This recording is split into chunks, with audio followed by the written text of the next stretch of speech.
আসসালামু আলাইকুম প্রিয় দর্শক, আশা করি আল্লাহর রহমতে সবাই সহি সালামতে ভালো আছেন। আমি আজকে বানাবো গুঁড়ো দুধ দিয়ে রসগোল্লা, তার মানে রস মিষ্টি।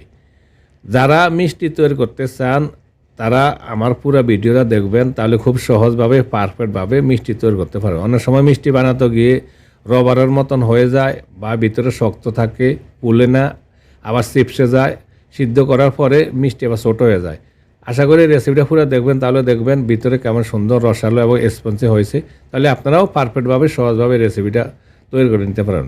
তাহলে চলুন শুরু করা যাবে। এখানটা বাইরে হচ্ছে আমি 1 কাপ গুঁড়ো দুধ নিয়ে নিলাম। ভালো ব্র্যান্ডের একটা গুঁড়ো দুধটা নেওয়ার চেষ্টা করবেন। তার ভেতরে দিয়ে দিলাম আধা চা চামচের চেয়ে একটু কম বেকিং পাউডার। এখানে কিন্তু বেকিং সোডা ব্যবহার করা যাবে না, বেকিং পাউডার দিতে হবে। তারপরে একটু মেখে নিলাম। এবার আমি হাত দিয়ে একটু ভালো করে মেখে নিয়ে নিব। তারপর আমি এতে দিয়ে দিব 1 টেবিল চামচ ঘি। যেহেতু আমি চানা দিয়ে তৈরি করি নাই, পাউডার দুধ দিয়ে তৈরি করি, এই জন্য একটা এক্সট্রা একটু ফ্যাট অ্যাড করলাম। তো ঘিটা দিয়ে ভালো করে হাত দিয়ে ডলে ডলে ঘি শুকনো এরকম দুধ পাউডারের সাথে আমি ঘিটা মেখে নিয়ে নিলাম হাতের সাহায্যে। তারপরে দিয়ে দেবো একটা ডিম। আমি একটা ডিম ফেটে নিয়ে নিছি। ডিমটা সম্পূর্ণ একেবারে দিব না, পর্যায়ক্রমে আমি অল্প অল্প করে দিব। হয়তো বা পুরোটা ডিম আমার নাও লাগতে পারে, তাই কিছুটা ডিম দিয়ে আমি একটু মেখে নিলাম, আবার বাকিটা ডিম দিলাম। এভাবে আমি ডিম দিয়ে আমি ডোটা তৈরি করে নিয়ে নিব। আমার সম্পূর্ণ ডিমটা লেগে গেছে দেখুন। এবার আমি ভালো করে একটু মেখে ডোটা তৈরি করব, আর ডোটা তৈরি করে রেখে দিয়ে দিব। প্রিয় দর্শক, আশা করি রেসিপিটা আপনাদের পছন্দ হবে। যদি পছন্দ হয় প্লিজ একটা লাইক এবং একটা কমেন্ট করুন, আর প্লিজ আমাদের চ্যানেলে সাবস্ক্রাইব করে সাথে থাকার জন্য অনুরোধ করবো প্লিজ।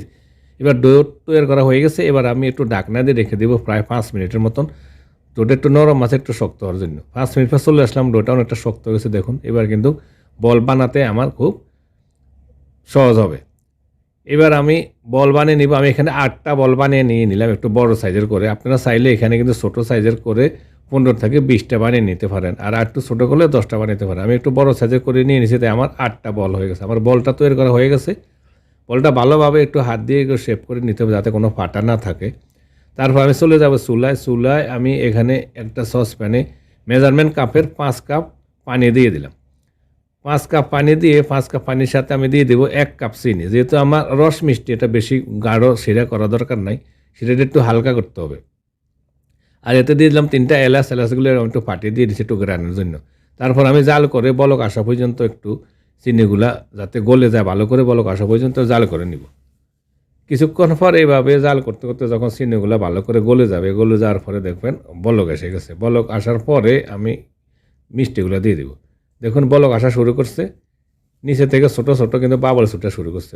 আমার পানিগুলা বলক এসে গেছে, চিনিগুলা গলে। এবার আমি এতে দিয়ে দেবো মিষ্টি যে বল বানিয়ে রাখছিলাম, মিষ্টিগুলো দেওয়ার পরে আমি ঢাকনা লাগিয়ে চুলার হিটটা হাই থেকে মিডিয়াম হাই করে দিব। মিডিয়াম হাই করে দিয়ে ঢাকনা লাগিয়ে আমি 10 মিনিট অনবরত কন্টিনিউ এভাবে বয়েল করে নিব।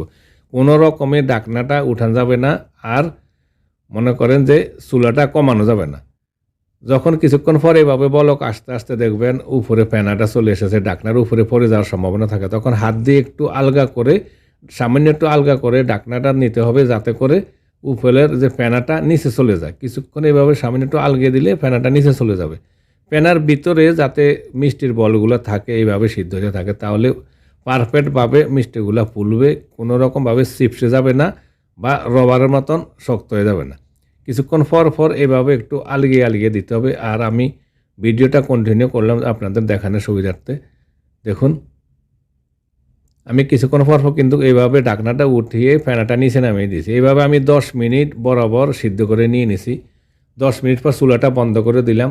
ঢাকনাটা এখনও খুলি নাই, এখন পর্যন্ত কিন্তু বলক আসতেছে। এইবার আমি ঢাকনাটা খুলে নিলাম, আপনাদেরকে দেখাই। অনেক সময় দেখা যায় বয়েল হওয়ার পরে মিষ্টিটা ছোটো হয়ে যায়, কিন্তু মাশাআল্লাহ আমার মিষ্টিটা পারফেক্ট হয়েছে, ছোটো হয় না। আপনাদের উঠিয়ে দেখাই, রসালো হয়েছে এবং স্পঞ্জি হয়েছে, কোনোরকমভাবে রবারের মতন অথবা চুপসে যায় না, ছোটো হয়ে যায় না। এবার আমি ভালো করে ঠান্ডা করে নিয়ে চলে আসলাম।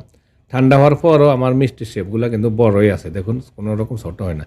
আমি আপনাদেরকে একটা প্লেটে উঠিয়ে একটু চামচ দিয়ে কেটে দেখাই, তাহলে বুঝতে পারবেন কেমন ভিতরে স্পঞ্জি হয়েছে আর রসালো হয়েছে।